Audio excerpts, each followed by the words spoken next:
My name is Cecilia Hood. I'm 35 years old. I walked into my father's gala in a black dress I'd ironed myself, and my brother stepped in front of the gate before I reached the door. "Get out," Blake said. "You don't belong here." My stepmother didn't even look up from her champagne. She lifted 2 fingers, and 2 security men in earpieces appeared on either side of me. I didn't argue. I didn't cry. I didn't explain that I'd run this hotel for 11 years. I let them walk me past 200 guests, past the chandelier my mother chose, out into the August night. I said nothing. I left. What they didn't know was that in 4 hours, at midnight, every wall they'd just thrown me out of would legally become mine. By 2 in the morning, all 3 of them would be standing outside, asking to come in. If you've ever been made to feel like a guest in your own family, do me a favor and follow this channel. These are the stories they bury and hope you never tell. I'm Cecilia Hood, 35, the woman who quietly ran the Hood family hotel for 11 years without a thank you. The night they had me escorted out, they had no idea what my mother left behind. Let me take you back to where all of this started. The morning of the gala, I was at the hotel by 6. I always was. The Rosalind is a 52-room boutique hotel on a quiet street in Charleston, South Carolina, the kind of place with heart pine floors that creak in the same 3 spots, and a lobby that smells like beeswax and old roses. People come from across the country to stay there. They write reviews about how it feels like stepping into someone's memory. It was stepping into my mother's. That morning, like every morning, I walked the floors before the guests woke. The night manager had left me a note about a leak in room 12. I moved the booking, called the plumber, and rerouted the breakfast delivery around the wet hallway. I rewrote half the day's staffing schedule because 2 housekeepers had called out. I did it in my own handwriting on the back of an old banquet sheet, because the system was down again, and I knew the building better than the system did. "Don't know what we'd do without you, Miss Hood?" the front desk girl said. "You'd manage," I said. I didn't believe it. By 8, a regular guest in room 22, a widow who came every August and had for years, wanted her usual table by the window for breakfast, and the new server didn't know about the usual table. I knew. By 9, a wedding party in the ballroom had double booked against a corporate lunch, and I moved the lunch to the garden room and comped their coffee so no one would think to complain. By 9:30, the linen delivery was short again, and I called the supplier and had it fixed without raising my voice. This was the job. Not the version on the brochure. The version where the building stayed standing because one person knew where all the weight went. Theo Bramwell found me in the corridor around then. He'd been the general manager since my mother's time, 60 now. The kind of man who carried the whole history of the place in his head. "You're doing the schedule by hand again," he said, nodding at the banquet sheet.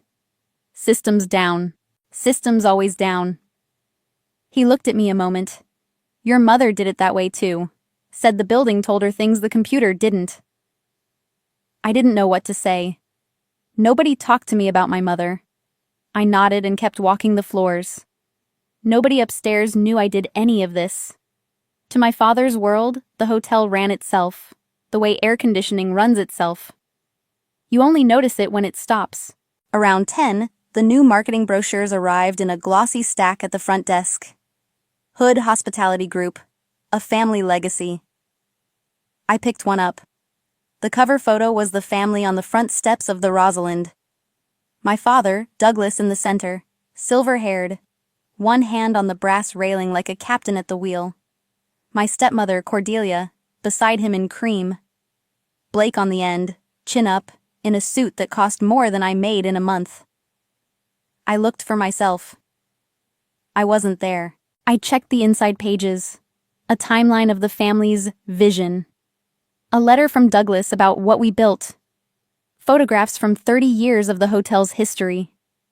In not one of them was I standing where a daughter would stand. "The family business," I said quietly, to no one. Funny, I was never family in the photos. I put the brochure back on the stack, face down. I didn't have an invitation to the gala. I want to be clear about that. 200 guests were coming that night. Investors, the local press, 2 bank officers, the mayor's chief of staff, to celebrate 30 years of the Hood legacy. And no one in my family had told me it was happening. I found out from a flower vendor. He came through the service door with 8 white arrangements and asked, "These for the party Saturday? You'll be there, right, Miss Hood?" "Of course," I said. I didn't know yet whether I would be. But something in me had already decided. That afternoon, my phone rang with a number I didn't recognize. A woman's voice, warm and careful, said my full name like it mattered.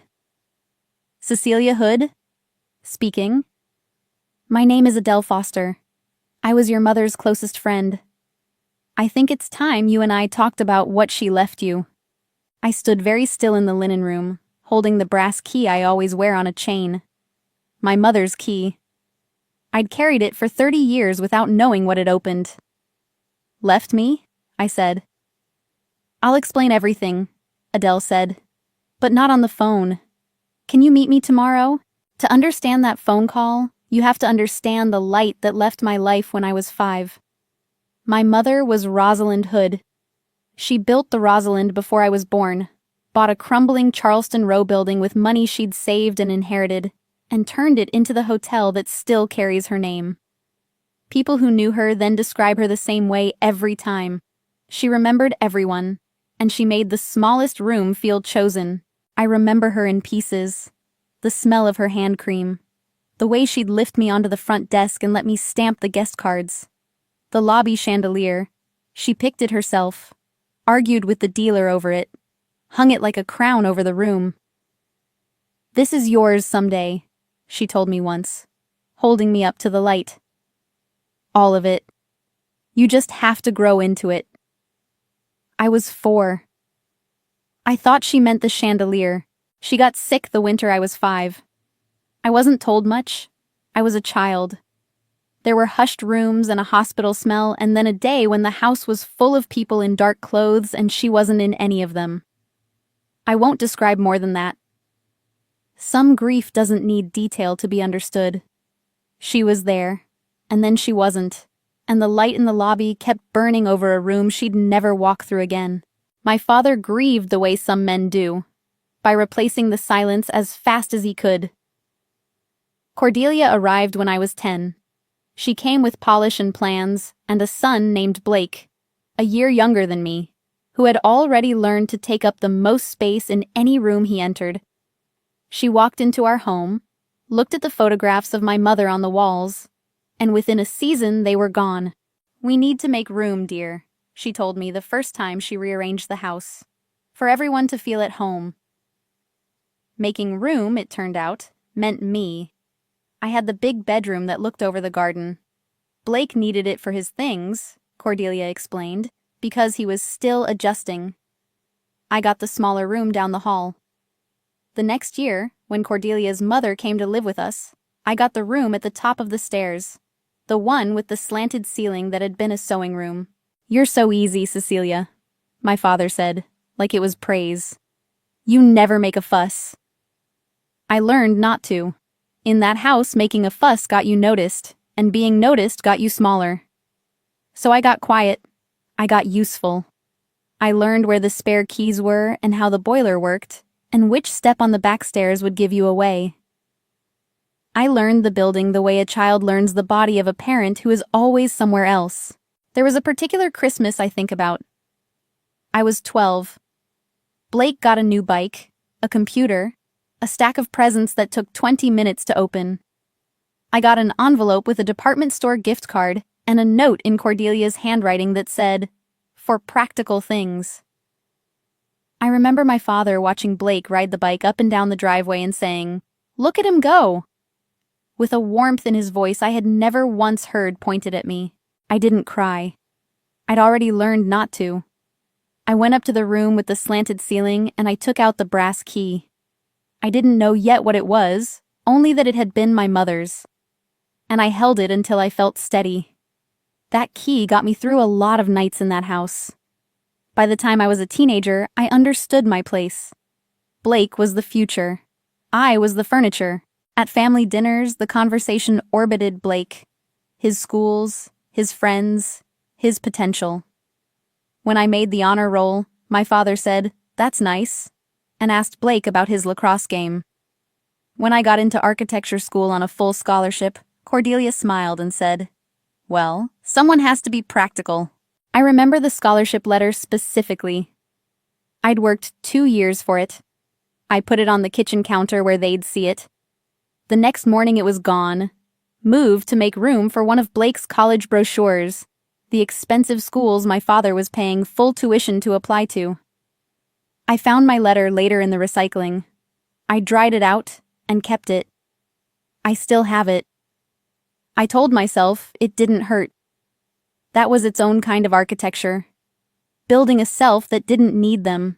There was one thing I kept from before. In the back of my mother's old desk, which somehow survived Cordelia's purges because no one wanted it, there was a small drawer. Inside was a brass key on a chain, and a note in handwriting I barely remembered. The note said, "Keep this.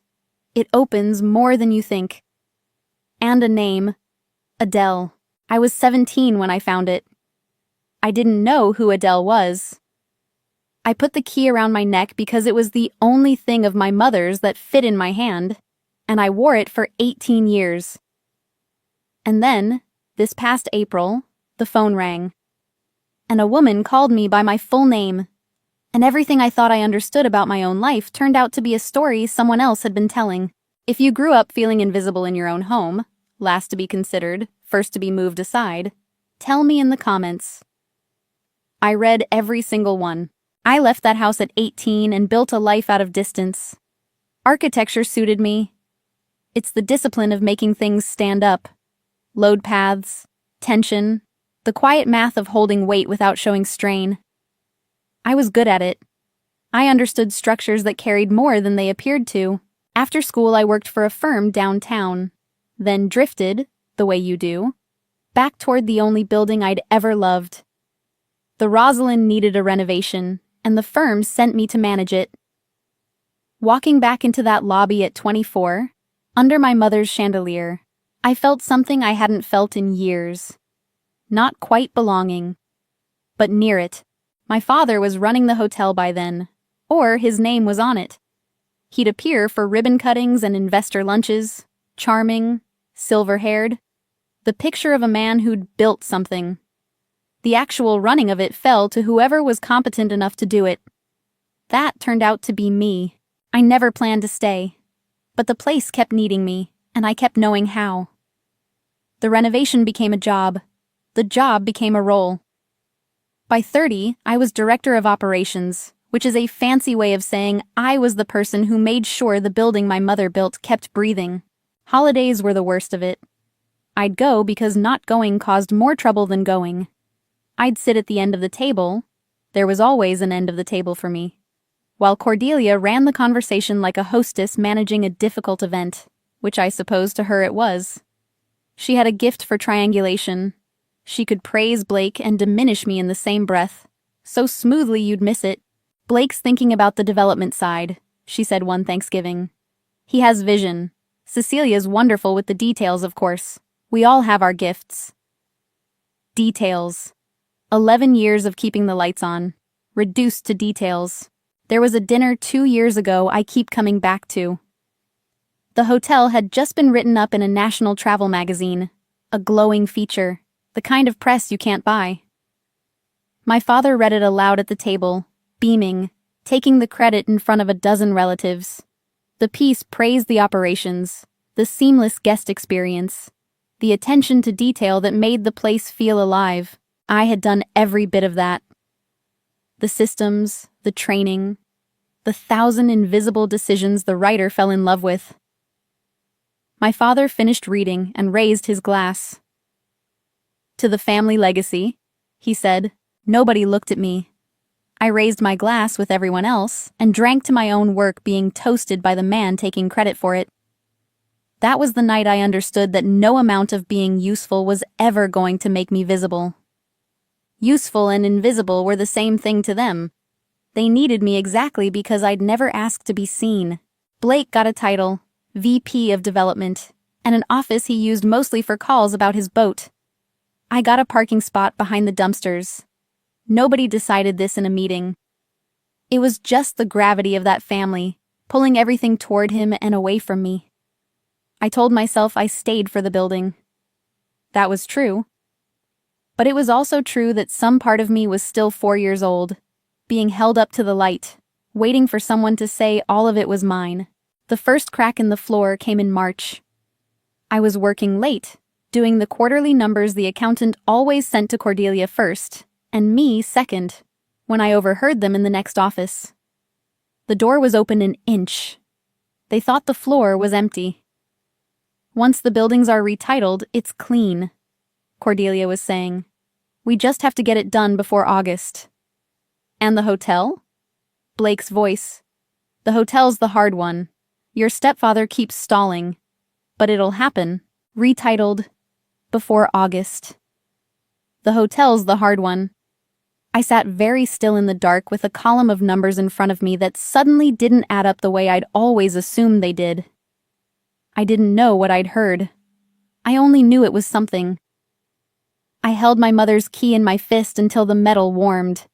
And then, in April, a voice from my mother's past called me by my full name. And I finally went looking for what those numbers were hiding. I met Adele Foster at a coffee shop 2 blocks from the hotel, a place with bad lighting and good privacy. She was about 60, sharp-eyed, with a worn leather folio she set on the table between us like it might explode. She studied my face for a long moment before she spoke. You have her eyes, she said. Rosalind's. I almost didn't get through the call yesterday. You said my mother left me something. I said she left you everything. Adele opened the folio. Cecilia, what do you know about how your father came to run the hotel?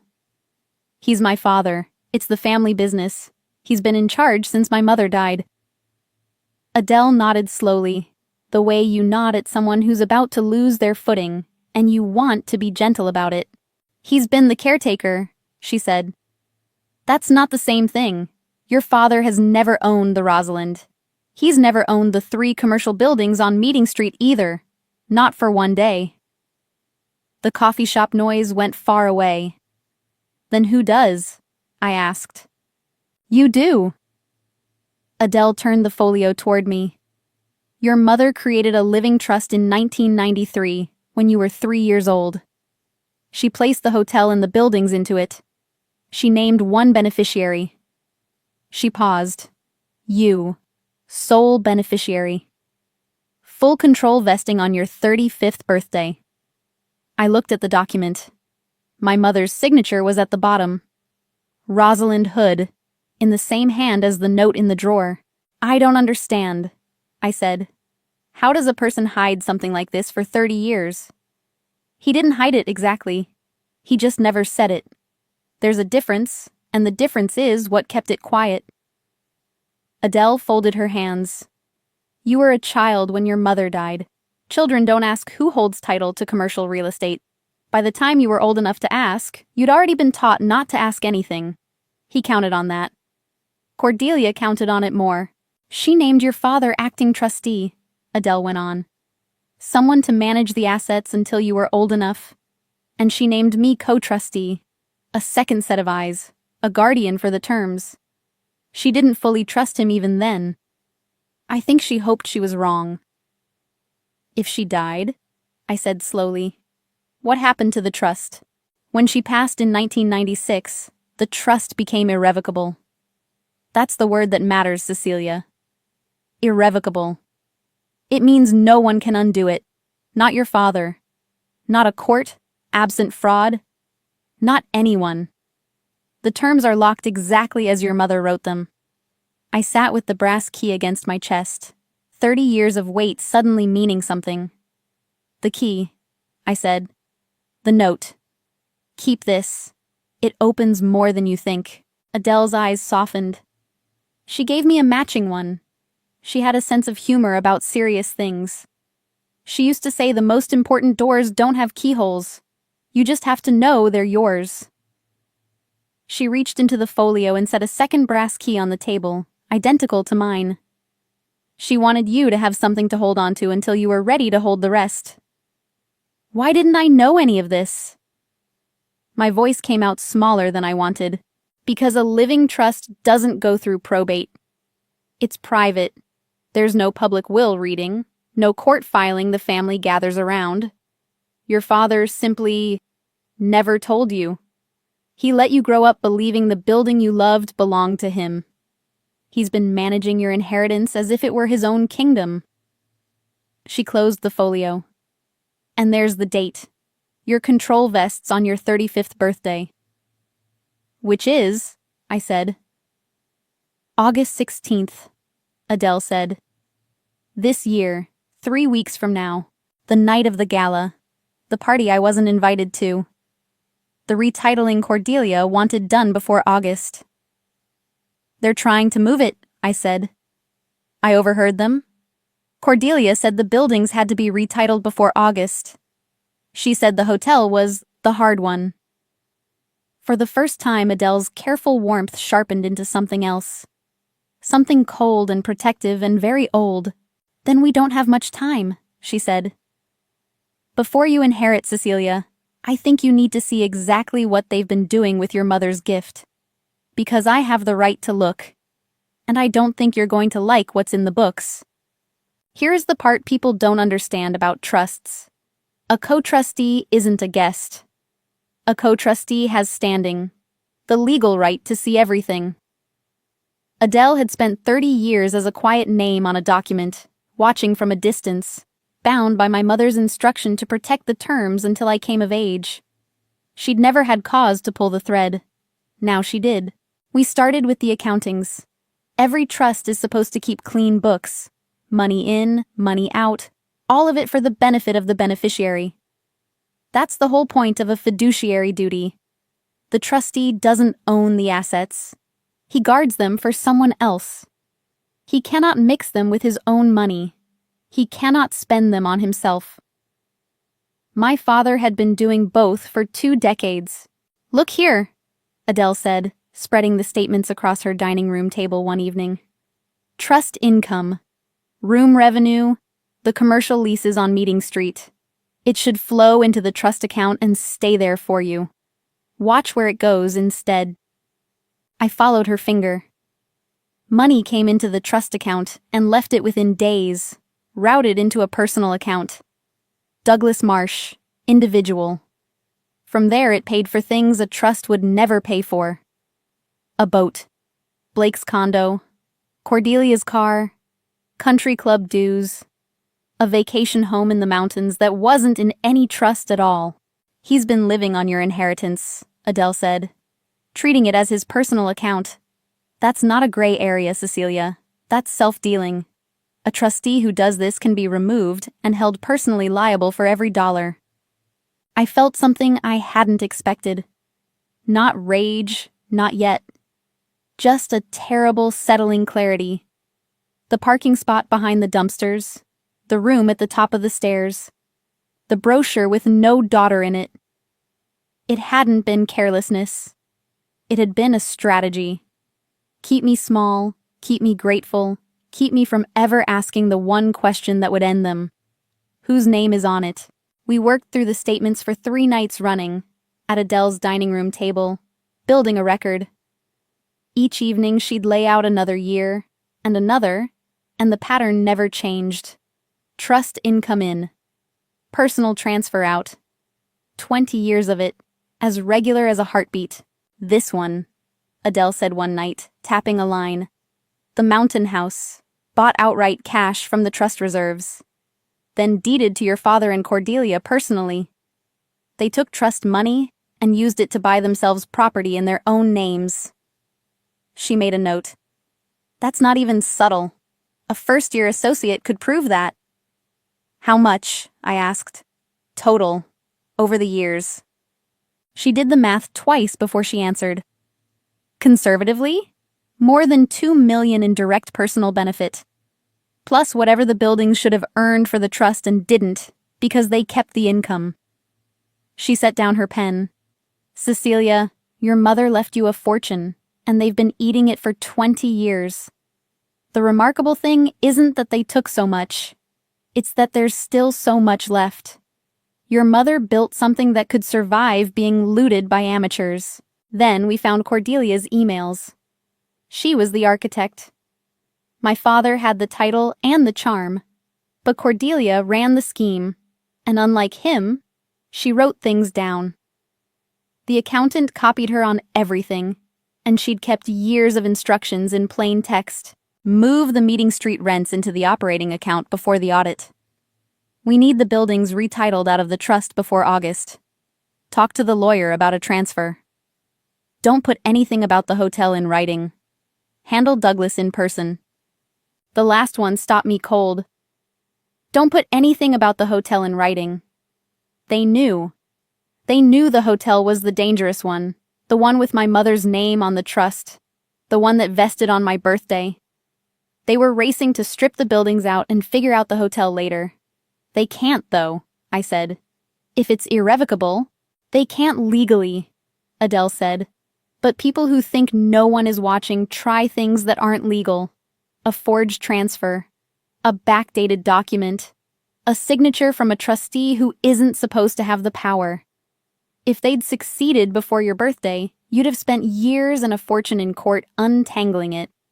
The whole point of moving before August is to make a mess that's expensive for you to clean up. She tapped the email. This is them admitting they know it isn't theirs. Then there was Blake. What about my brother? I asked. He has a title. VP of Development. Adele almost smiled. Blake has a business card. He has no ownership of anything. He's not your father's biological son. He's Cordelia's, from her first marriage. He has no claim to your mother's trust, no claim to the hotel, no standing at all. He's been told his whole life he's the heir to an empire that was never his to inherit. She shook her head. He doesn't even know he's standing on someone else's floor. He thinks the buildings are his, I said. The condo. He calls them his. He thinks a lot of things. So does your father. That's the thing about a lie this size. After 20 years, the people telling it half believe it themselves. Adele pulled out one more page, a property record. This is Blake's condo, the one he brags about.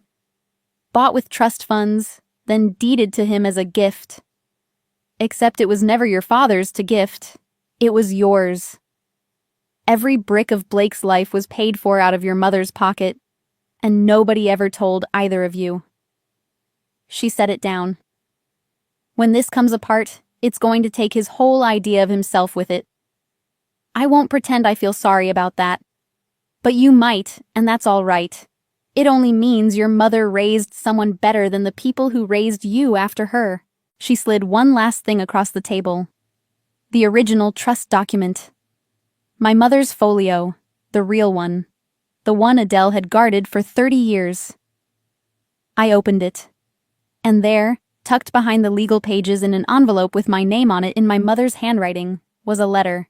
I found it. After 30 years, the truth had a date, a signature, and my mother's voice. I didn't read the letter right away. I held it for a long time first.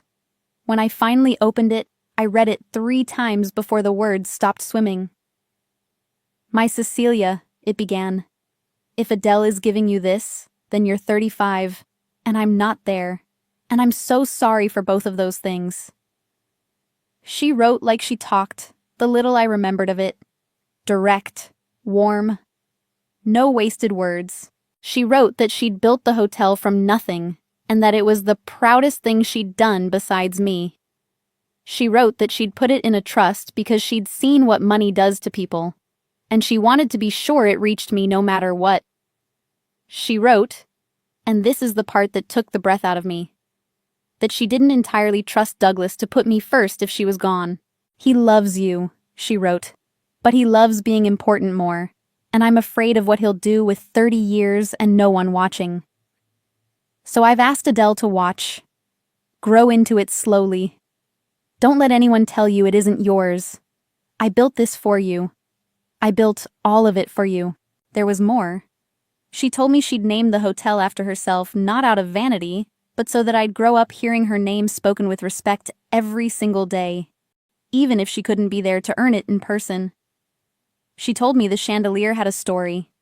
She'd bought it from a dealer who swore it came out of a ballroom in another century, and she didn't know if that was true, but she'd loved the idea that something so beautiful could outlive the people who first hung it. She'd wanted me to be like that, to outlast. Be patient with the people who can't see you, she wrote near the end. Their blindness is not your smallness, and when the day comes that it's finally yours, don't waste it on revenge. Just stand in the light and let them see who was holding the building up the whole time. I built this for you. I put the letter down and cried for the first time in longer than I could remember. Not the polite, swallowed crying I'd perfected in that house. The real kind. For the mother who saw it all coming and tried to reach across 30 years to catch me. For the 4-year-old held up to the light. For every holiday at the end of the table, believing I had to earn a place that had been deeded to me before I could read. Why did you wait? I asked Adele when I could speak. If you knew all this, why let me grow up like that? Adele was quiet for a moment. Because the trust was airtight only if I let it run exactly as your mother wrote it, she said.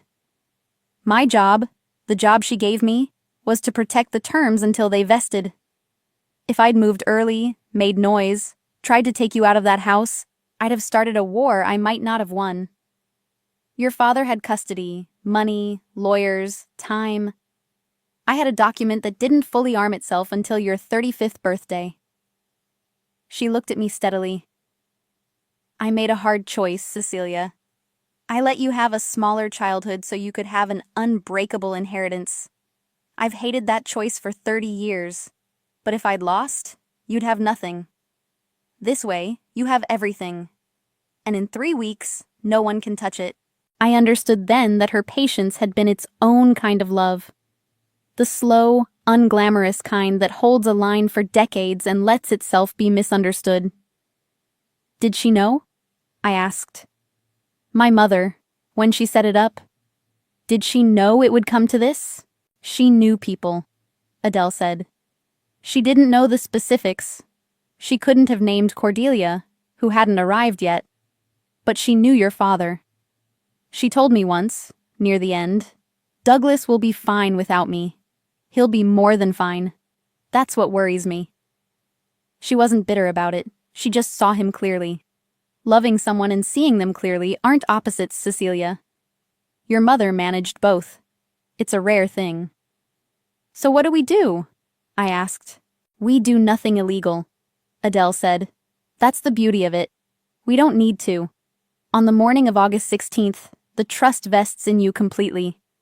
You become the controller of every asset. The hotel, the 3 buildings, and the trust's liquid reserves. About $7 million your mother's properties earned and your father never managed to fully drain. The moment that happens, we execute the transfer of control, properly, with me as co-trustee signing off. We move it all into your direct authority. Clean, documented, witnessed. And my father? Cordelia? Blake? They self-dealt. They breached fiduciary duty. They have, in writing, a plan to strip a trust they don't own. She closed the folio. You won't have to destroy them, Cecilia. They've already done that. You just have to stop being the person they could step over. I thought about the gala, the party I wasn't invited to, on the exact night I'd inherit everything they were standing on. There's a party on the 16th, I said. A gala, 30 years of the Hood legacy. I wasn't invited. Adele raised an eyebrow. Of course you weren't. I'm going to go, I said. Cecilia, not to fight, not to make a scene. I turned the brass key over in my hand. I just want to walk into my mother's hotel one time before midnight as the person they think I am, so I'll know exactly who I was, the moment before I stopped being her. Adele looked at me for a long moment. You understand they may turn you away, publicly, in front of everyone. I'm counting on it, I said, and I meant it, though I didn't fully understand why until later. I spent 30 years being made small in private. If they're going to do it one last time, I'd rather it be in the light, where I can see it clearly and remember it. Then at midnight it ends. I'd like the ending to have a before and an after I can point to. She was quiet a moment. Then she nodded slowly, the way my mother might have. "I'll be in the car outside," she said, "with everything we need. The folio, the accountings, the emails, the transfer documents. The second the clock turns, we execute. And Cecilia, they have no idea any of this is coming." I held the key against my chest and looked out the window at the city my mother had built a corner of, brick by brick, for a daughter she wouldn't get to watch grow up. "No," I said. "They don't. They moved faster than we did, in the end. That was their mistake." The week before the gala, Theo Bramwell pulled me aside in the service corridor. Theo had been the hotel's general manager since my mother's time. 60 now. The kind of man who remembered every guest's name and every promise Douglas had ever broken. He'd worked for Rosalind. He'd never quite worked for the people who came after. "Something you should know," he said low. "There's a meeting Monday, after the gala. Lawyers coming in, Mr. Marsh and Mrs. Marsh both. They're calling it an emergency restructuring. Monday, the day after my birthday, the day after the trust vested. They're going to try to retitle the buildings," I said. Theo's eyes narrowed. "You know about that." "I know more than they think. Theo, has anyone said anything about Saturday? About me?" He hesitated, and I knew before he spoke. "Mrs. Marsh gave the security company a photo," he said quietly. "Yours. Told them you weren't on the list. Said if you showed up, you were to be escorted out without a scene. I'm sorry, Cecilia." I argued. She doesn't listen to me. So they'd planned it. Not a spur-of-the-moment cruelty at the gate. A standing order. They'd anticipated I might come to my own mother's hotel, and they'd arranged in advance to have me removed. I should have been angry. Instead, I felt the last soft thing in me go quiet and certain. "Theo," I said, "whatever happens Saturday night, I need you to do exactly one thing. When my father gets a phone call from the bank, and he will, I need you to tell me the moment it happens. Can you do that?" He studied me. Whatever he saw made him stand a little straighter. "Your mother," he said, "would have liked who you turned out to be." The week before the gala stretched long. I went to work every day and ran the building as if nothing were about to change, because nothing visible was. I smiled at guests. I fixed a broken elevator. I approved a banquet menu for the very party I'd be thrown out of. There's a particular discipline in keeping a secret that large. You learn to hold your face still while the ground shifts underneath it. Twice that week, I caught Cordelia watching me across the lobby with a small, satisfied expression, the look of a woman who thinks she's already won. She'd ordered the security photo. She believed she'd boxed me out. She had no idea I'd spent my evenings at Adele's dining room table reading the record of her own handwriting. I let her have the look. It cost me nothing. Let her feel safe for one more week. That afternoon, Adele called the bank that held a loan my father had taken out, secured, illegally, against 2 of the trust's commercial buildings. Buildings he didn't own. She didn't make threats. She simply, as co-trustee, formally notified the lender that the collateral was held in an irrevocable trust, that the borrower had no authority to pledge it, and that ownership would vest in the sole beneficiary at 12 a.m. on August 16th. Banks do not enjoy learning that their collateral was never the borrower's to give. "They'll call him," Adele told me. "Probably the night of his party. The timing isn't cruelty. It's just how fast a loan officer moves when he realizes the loan is built on air." "Won't that tip him off before midnight?" I asked. "If the bank calls during the gala, let it." Adele almost smiled. "By the time he understands the question, it'll be past midnight and the answer will already be you. There's nothing he can do at 11 p.m. on a Saturday except panic. Panic is good. Panic makes people knock on doors." So that was the trap, The one Cordelia had built brick by brick over 20 years. The one they thought was closing around me. Get me out of the building. Push the retitling through Monday. Keep me small and grateful and gone. They'd built the whole thing on a foundation that legally belonged to me. Saturday night, I put on the black dress and the brass key. Adele waited in a car across the street with the folio, the accountings, the emails, and the transfer documents ready for midnight. I walked toward the gate of my mother's hotel, into what they were certain was their trap. It was mine.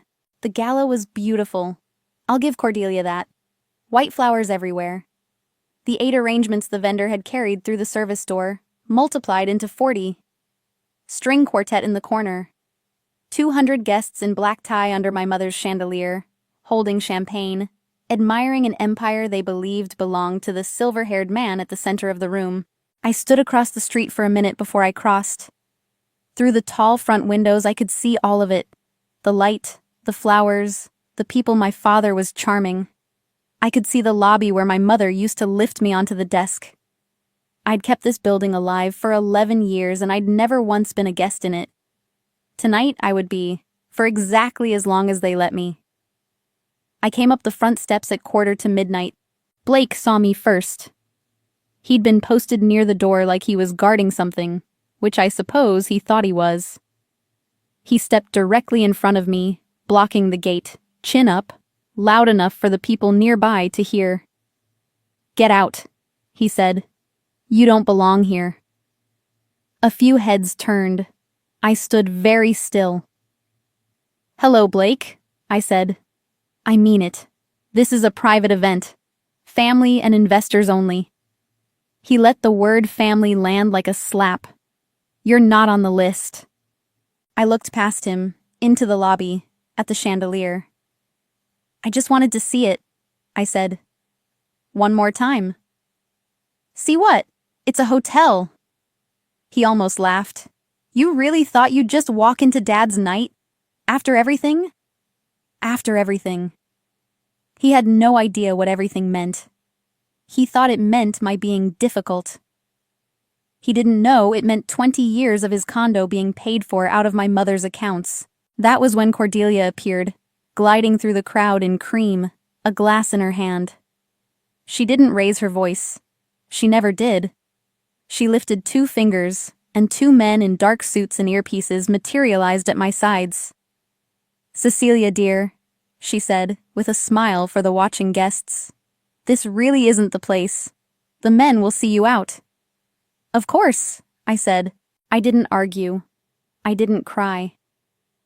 I didn't tell 200 people that I'd run this hotel for 11 years, that the chandelier above their heads was chosen by a woman whose name was on the door, and the deed, and a trust none of them had ever heard of.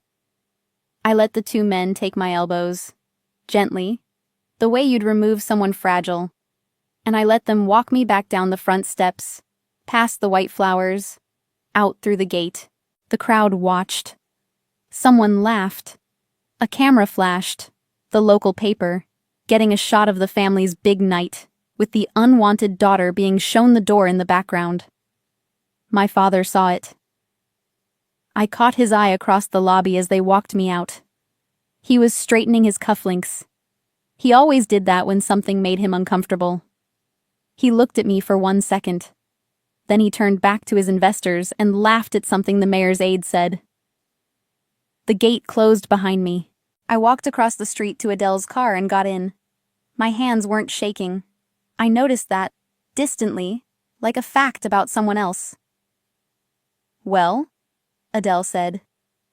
I looked at the dashboard clock. 11:41. 19 minutes, I said. We sat in the dark and watched the party glow through the windows of my mother's hotel. The quartet was playing something bright. I could see Blake by the door, pleased with himself.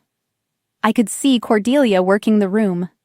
I could see my father at the center of the light, telling the story of what he built. "Are you all right?" Adele asked.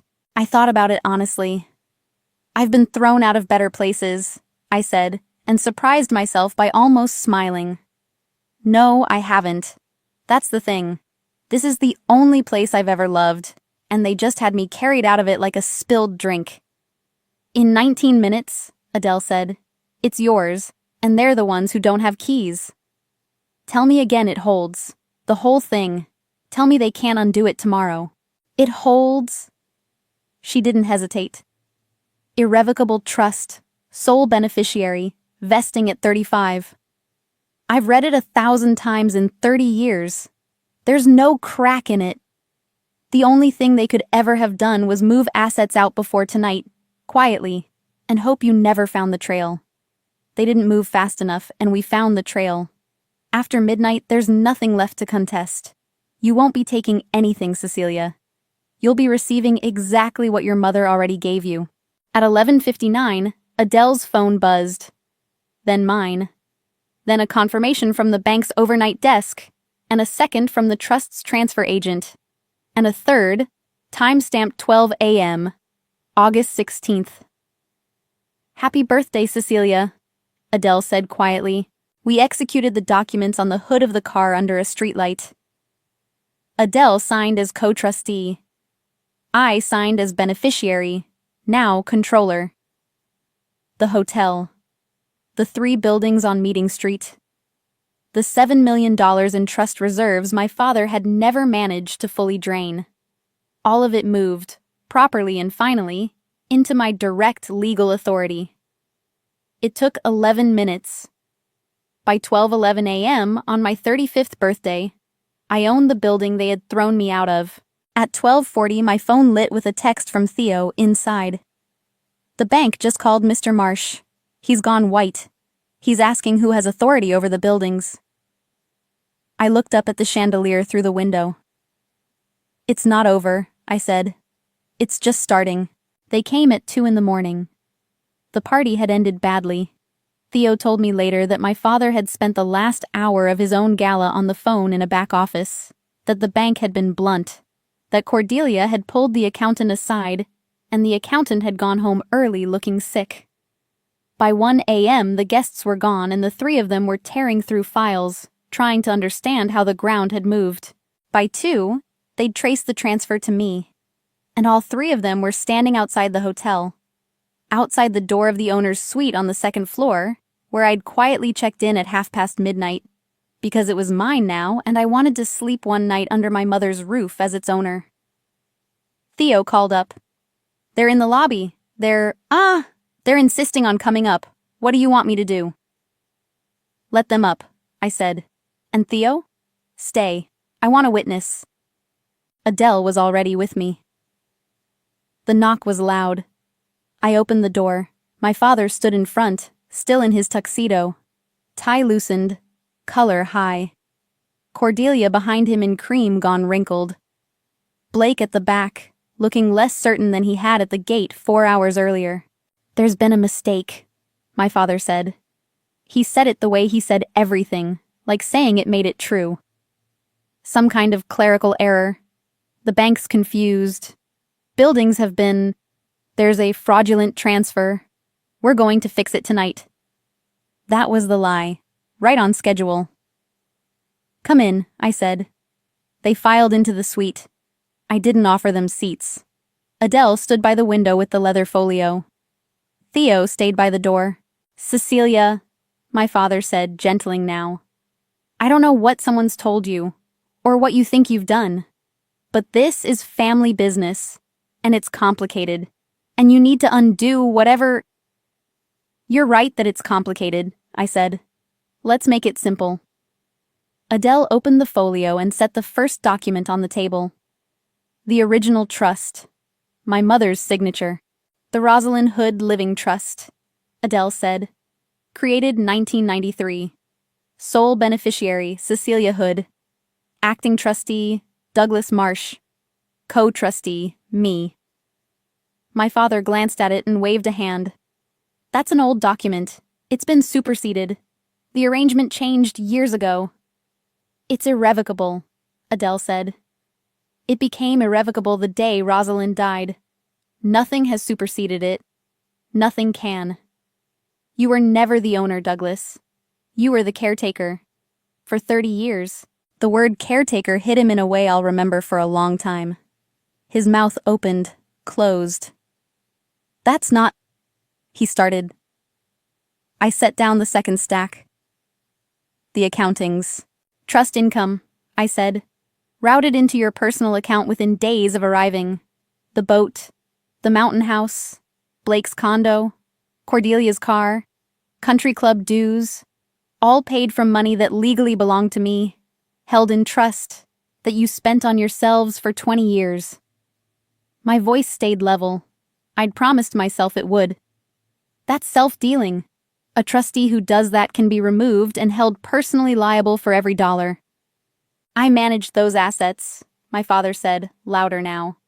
I grew them. I have every right to compensation. There's no record of any trustee compensation agreement, Adele said mildly. Just transfers. Lots of them. The mountain house, for example. Bought with trust cash, then deeded into your own name.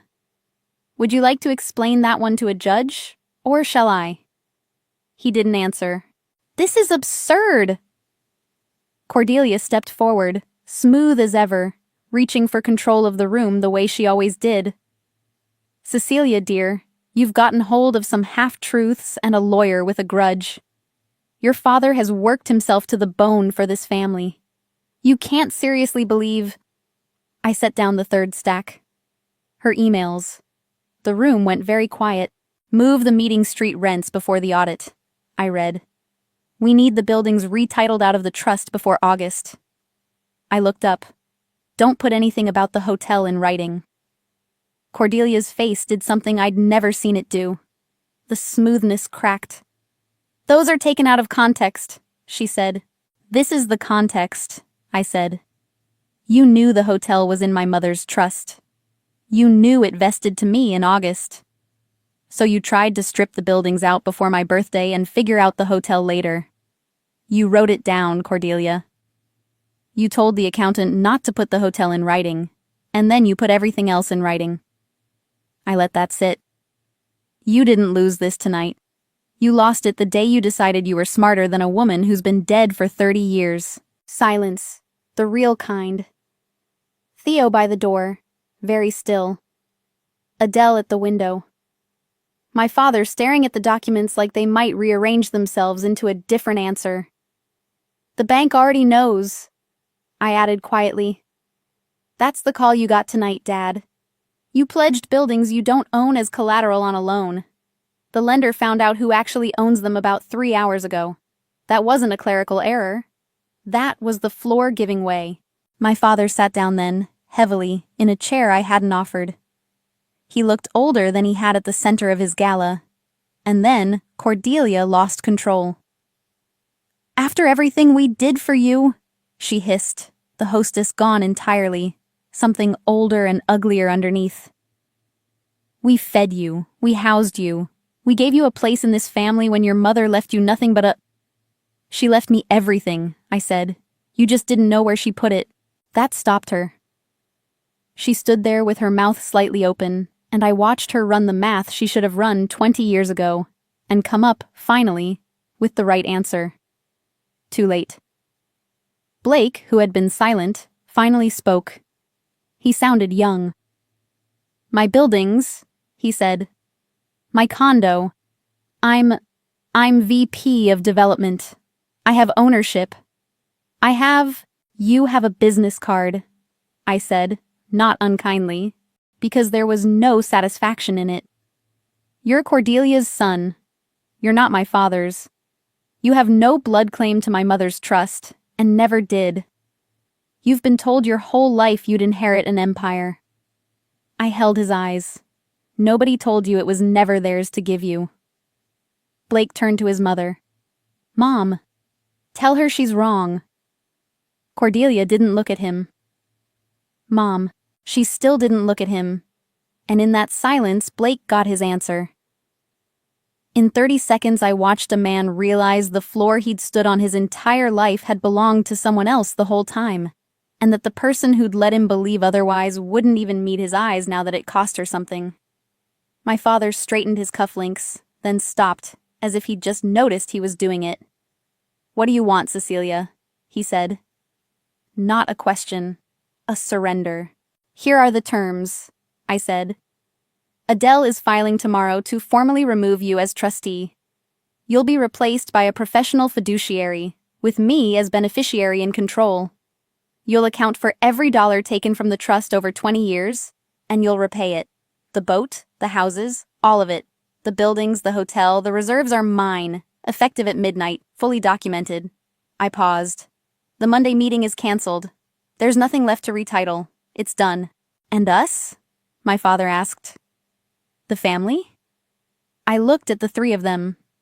My father, who loved being important more than he loved me, exactly as my mother had warned. Cordelia, who'd built a 20-year theft and signed her name to it. Blake, who'd been raised to believe he was owed a world that was never his. "You taught me I didn't belong here," I said. "For 30 years. You were so sure of it, you put it on a brochure and you put it in front of 200 people tonight." I opened the door. "You were right. This was never yours. So you don't belong here either. Theo will see you out." Before I tell you what came after, if this story has made you think about a boundary you've been too afraid to set, sit with that for a second. You'll know why in a moment. Theo held the door. One by one, they walked out of my mother's hotel, the way they'd had me walked out 4 hours before. No security required. Just the truth, holding the door. Weeks later, the dust has settled into something I can live in. The professional fiduciary is in place. My father is repaying the trust. A structured agreement, lawyers on both sides, the boat already sold. He has not apologized. I didn't ask him to. People like him experience consequences as weather, something that happens to them, never something they caused. He did call once, about a week after. Not to apologize, to ask, in the careful voice he used to use on investors, whether we couldn't find a way to keep this in the family. I told him the family was a story he'd told to keep me useful, and that the story was over. He said my name twice, the way you'd test whether a door is locked. Then he stopped calling. Cordelia tried briefly to fight it, and was advised by her own lawyer that her emails made fighting it unwise. She's quiet now. Blake left Charleston. Last I heard, he was selling cars 2 states over, learning for the first time what a floor feels like when it's actually yours. I don't see them. That's the boundary, and it's not cruelty. It's just the truth, finally given a shape. You don't get to exile someone for 30 years and then knock on her door at 2 a.m. expecting to be let back into her life. The hotel is mine. I run it the way it was always run, except now my name belongs on it next to my mother's. The first thing I did was take down the brochure with no daughter in it. The second thing I did was hang a small portrait of Rosalind in the lobby, under the chandelier she chose, with a brass plaque that reads simply, "Rosalind Hood. She built this." Theo stayed on as general manager. The morning after, he met me in the lobby with coffee and didn't say anything sentimental, because he isn't that kind of man. He just handed me the master keys, the real ones, the heavy old brass set my mother used, and said, "These were always going to end up with you. Took the long way around is all." Then he went back to work, the way he had for 30 years, except now he was working for the right Hood. I had the front desk cards reprinted, the old kind she used to lift me up to stamp. Sometimes, late, when the floors are quiet and the guests are asleep, I walk the building she built and I touch the key around my neck, and I think about a woman who saw exactly what would happen and reached across 30 years to make sure I'd land standing. "I built this for you," she wrote. "I'm finally standing in it. The light in the lobby is still burning. It always was. It just took me 35 years to learn it was mine."